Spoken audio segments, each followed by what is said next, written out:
Y'all, we live in difficult times. There's war, political unrest, the pandemic, poverty, families being torn, communities ripped by gun violence and people dying every day, police, injustice. It's all bringing so much pain. But y'all, we can look inside our minds and we can understand who we are, become better, and do this thing like we've never done it before. But it all starts with our mental health, and I know we can do it. I believe in you because I believe in me, and I believe in us.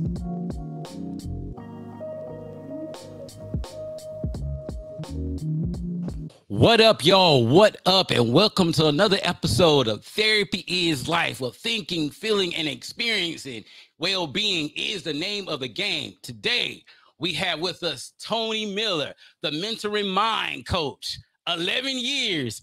Listen, y'all, today's episode, I love it. It's called Just Don't Quit. Somebody out there today is struggling in their education and they feel like they're not going to get through. Just don't quit. Somebody is having problems in their relationships and they feel that things are not going to work out. But I'm here to tell you, just don't quit. Somebody is having an addiction issue. They feel like they're trying and they're fighting, just trying to get to that place, but don't think they can make it to a place of sobriety. Just don't quit. To the entrepreneur out there, you're struggling. It seems like it's always ebbing and flowing and don't seem like anything is truly going. Just don't quit.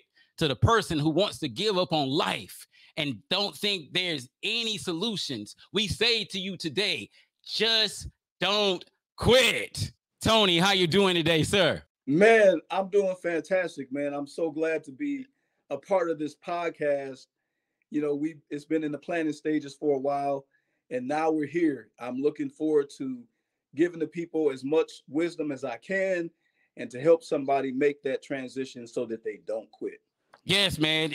Thank you, man. I've been knowing you for a long time. I consider you a mentor and a friend, an advisor, someone I always looked up to and respected, man. And I appreciate you being here with me on today. So, Tony, I know that you have a lot to say about this. I like to think about, success and failure together because I think they go together. It's hard to think about one without the other. So, if you could define, in your professional opinion or personal opinion, what success and failure is, what would you say? Well, let me start with failure. A lot of times people have a goal in mind, and I call it the 3 Ps: the plan, the process, and the promise. Where a lot of people fail or give up is in the process, because the plan, that could be relatively easy. So I got an idea. I have a sense of how I want to accomplish it. And then they go put in the work to do it. But then when they get into it, they put in the work, they run into obstacles, roadblocks, detours, people over promising and under delivering. And it gets them to feel in a certain type of way. Then they get to thinking like, hey, man, I don't think I can do this. Or I can't do this. This is too much. I can't handle this. This is too much stress. Man, I'm just going to go back to doing what I was doing before. The process is where most people throw in the towel. The process is when you talk about couples throwing the towel in the process, because they can be, when you get married, it's like, hey, we got this planning for this big wedding, or it could be a smaller, medium-sized wedding. That can be kind of fun. The actual wedding, besides the stress of walking down that aisle, it can be kind of fun. And then the reception, oh my goodness, everybody's having a ball at the reception. Then you go do the honeymoon, and that's fun. But then you got to come back and you got to live life. And that's when the process starts. And if you don't have the right mindset or the right heart, you might throw in the towel. So understanding that failure is a part of success. You have to stumble. You have to drop the ball. You have to drop the bag in order to get to the other side, which is the promise or success. And let me say, where most people get depressed or start to feel angry or anxiety is this. It's the difference between where you are and where you want to be. When you think where you want to be is unobtainable, that's when most people quit.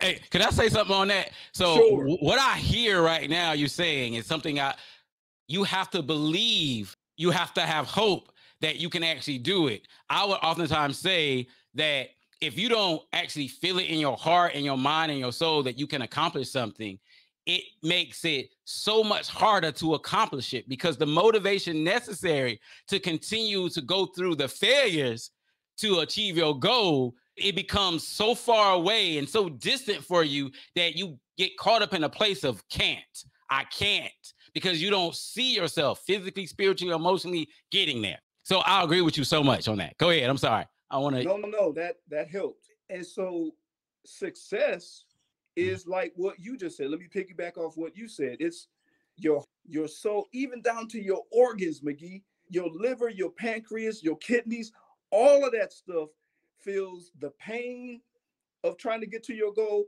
as well as the success. And when I say the third P is the promise, remember the plan, the process, and the promise. The promise is the fulfillment of what you had in your mind, what you had in your heart, what you had in your soul, the idea, the concepts, the values that came along with it. It's seeing it with your eyes. It's feeling it in, in your skin. It's feeling it, it's seeing it. And then if you have a support system around you, it's them congratulating you on it. Let me say one thing before I quit on this one. One of the things when it comes to success, the brain has this mechanism in it that sometimes it tricks us. So if you have an idea, you have a goal, you have something you want to achieve, you want to be better at being a better father, you want to be a better husband, a better engineer, better at your job, whatever you want to be better at, whatever you want success in, the brain sometimes will trick us too early. Sometimes it's better not to tell people what you want to achieve, because if they're rooting for you, then they're going to say, "Oh, that's so good. I knew you could always do it. I knew you was going to be somebody. You if anybody can do it, you can do it." But what happens is in that moment, your brain says, it gets all high. It gets all like you achieved it, but you Mm, haven't done a thing mm, but verbalize the thing that you wanted to do, the success that you were going for. And if we're not careful, that high of hearing somebody reinforce or say good job, or that a boy or that a girl, then we won't put forth the effort to mm. actually make it happen. Gotcha. That is powerful. So we'll get some feeling of success. We'll live in that, and we actually won't do the work to really get to the place we're actually trying to go, because we have this feeling of this euphoria, like, oh, I've accomplished this. Yes. That's good, Tony. That's good. That's good. Let me ask you this about failure, because here's the thing. I oftentimes feel like, based on what you just said, and things I've learned over the years in working with people, we live in what we call a click button society. It used to be a microwave or a VCR. Now we have everything kind of like easy access. Yeah. And when we think about being successful and having good marriages, or being a good entrepreneur, or doing anything and being successful, we think about it in like, click. Well, I can just do this. So when you talk about this person that hears about being successful or get praise, they feel like they're there because maybe on some level we live in an environment where everything is supposed to be instant access. But in reality, let me say this. I meet people just about every day that have depression, who have anxiety, or have other challenges. And what I hear them say often is, I haven't achieved my goals. I want to buy a house. I want to have a successful business. I want to have a successful marriage or relationship, or there's other things they want to be able to do. And they become very depressed or anxious because they haven't accomplished it yet. And yet, when you begin to evaluate where they're at and what they have done, honestly, I'm going to be frank, they haven't done enough, but Mm. they're already feeling like they should be there. And oftentimes I'm saying to them, look, you have a plan, you're working on it, so just don't quit. But when they think about failure, I hear them looking at themselves and their failures and defining themselves so deeply by their failure in a way that they put themselves down, not recognizing that failure is a part of the process. So I'm asking you, how do you help people see that failure is necessary and a part of the process to find success? I kind of touched on it, so let's go a little bit deeper. Yes. When I talk about the process, that's where all the misunderstanding of ourselves happens. That's where the confusion happens. Because if you think about it, when you said click, the click society, I click on this, I'm in Google and I can find what I'm looking for in 4.3 seconds. Then I can go on to the next thing. And if I need to find something else, I can go on a different website.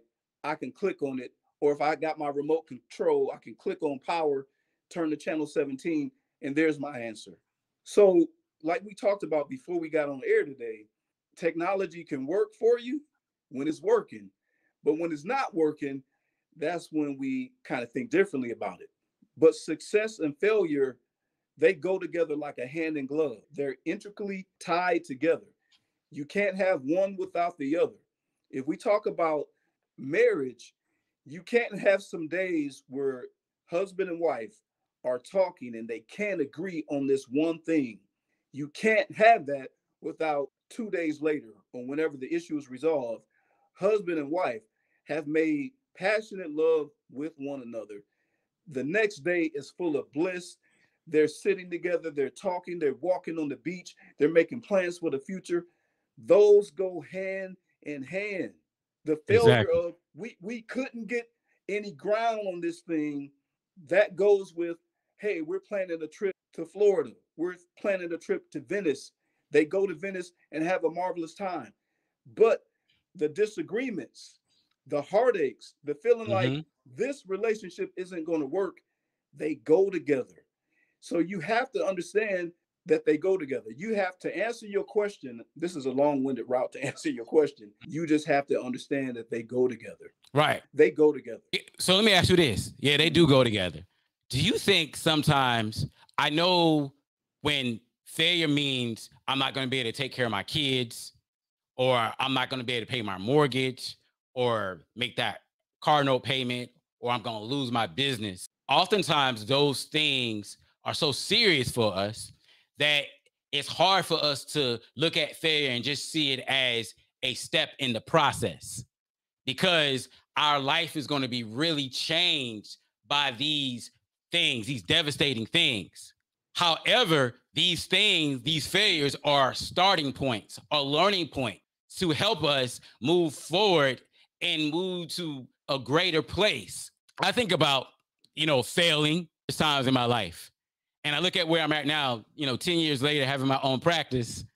And I can say, hey, I lost my car before. I almost was evicted before. I had some other troubles before. Failing allowed me to learn some things in the process that helped me to be a better person. And you can give me your thoughts on this. I oftentimes try to encourage people to believe that their failures will actually help them be better in their process, because it provides them wisdom and understanding that will make them better. Absolutely. So it's three things we can do when we feel like we have failed. Number one, we can blame somebody. If you hadn't have done this, then I wouldn't be in this situation. And a lot of times people blame. We can justify, oh, the reason why I did this and I made these decisions is because my mother was this type of person and I didn't know my father, and my life was kind of hard growing up. So I didn't have all the knowledge and wisdom that I needed to make the decision. So I made it based on what I was taught, what I gathered from the people who was around me the most, which was my mother. And so that's why I failed. The third thing we can do is we can accept it. The reason why I failed is I made a wrong decision.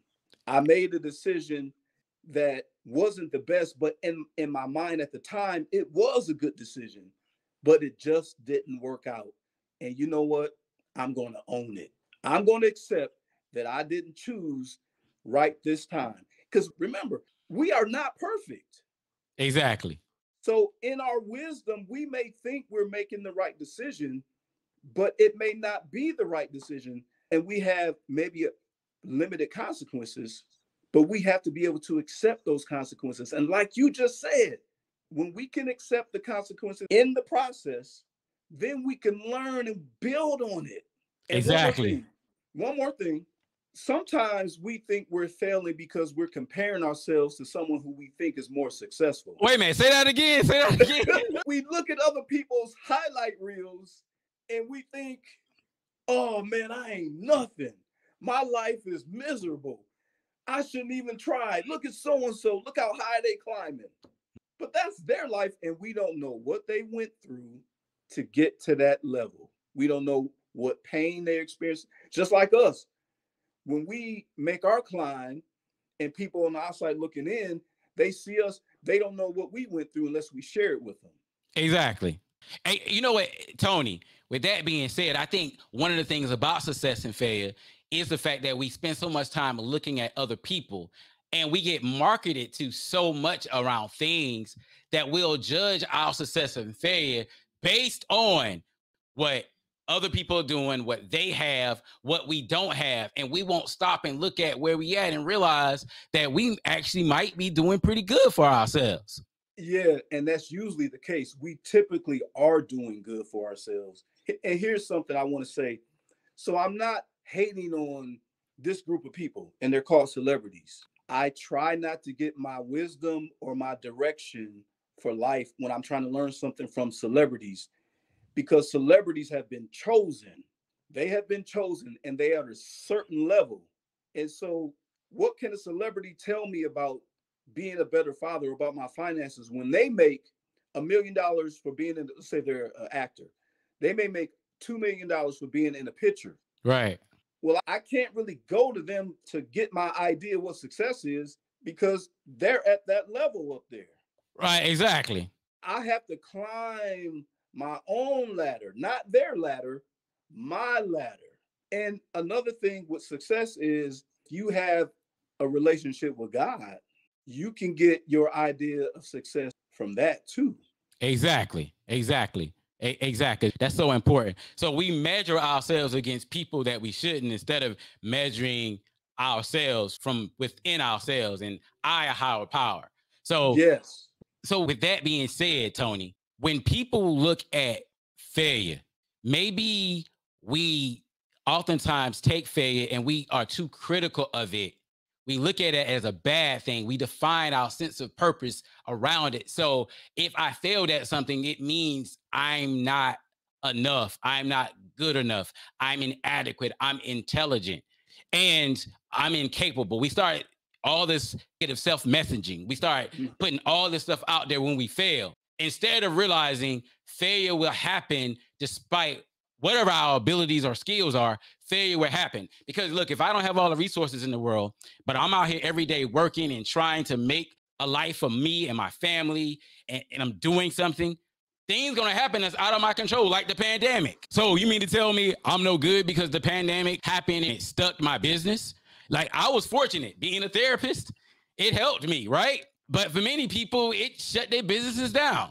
Yeah. And speaking of therapists, the pandemic helped a lot of people in our industry, and it opened the people who kind of regulate how we do therapy in our state. It gave us the opportunity to see people without them meeting us face to face. Exactly. That was a major success. And now that we're more open, society is opened up in our state, Ohio, we can still see people through video. Exactly. And more people are open to doing therapy now. Yeah. And particularly, I got to holler out to the brothers out there that they're really starting to come to therapy a whole lot more. Appreciate that. And saying that sometimes things will happen that will hinder us, but on the other hand, it might help someone else. But we shouldn't see our failures as things that define us, only as different types of opportunity that maybe is adversarial towards us personally, but it's actually meant to help us grow. We're going to continue this discussion in our next episode. Stay tuned.